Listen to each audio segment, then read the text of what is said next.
प्यारे बच्चों, एक दिन टीटू को अपने बाग में एक चमकता हुआ बीज मिला।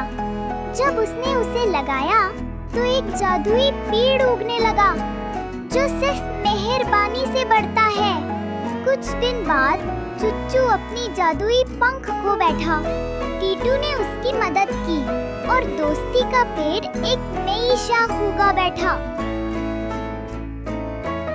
फिर एक दिन टीटू ने अपना गुब्बारा एक रोते हुए बच्चे को दे दिया। पेड़ रंग बिरंगे पत्तों से जगमगा उठा। एक और दिन एक शर्मीला खरगोश खेलना चाहता था लेकिन डरता था। टीटू ने उसे खुश आमदीद कहा और दोस्ती का पेड़ खिल उठा। बारिश ने खेल खराब कर दिया लेकिन टीटू ने एक खुशी भरा गीत गाया और सबको हंसा दिया।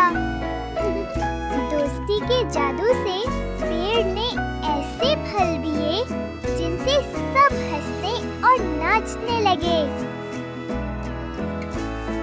अंधेरे में एक उल्लू डर गया। टीटू ने उसे तसल्ली दी और पेड़ में रोशनी फैलाई। अगले दिन चुच्चू ने टीटू को एक खास तोहफा दिया। पेड़ सुनहरी फूलों से खिल उठा।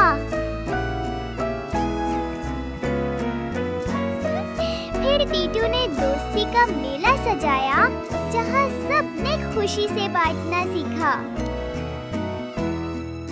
आखिर में पेड़ ने अपनी कहानी सुनाई कि वो एक मेहरबान बच्चे की मोहब्बत से उगा था। टीटू और चुच्चू ने मुस्कुराकर एक दूसरे को देखा, जानते हुए कि वो भी अब इस खूबसूरत कहानी का हिस्सा बन चुके हैं। प्यारे बच्चों, इस कहानी से हमें ये सबक मिलता है कि मेहरबानी का पेड़ अच्छे कामों और दूसरों की मदद से बढ़ता रहता है। तो आप भी अच्छे काम कीजिए। प्यारे बच्चों, मज़ीद कहानियों के लिए सब्सक्राइब कीजिए बीबी कहानी चैनल।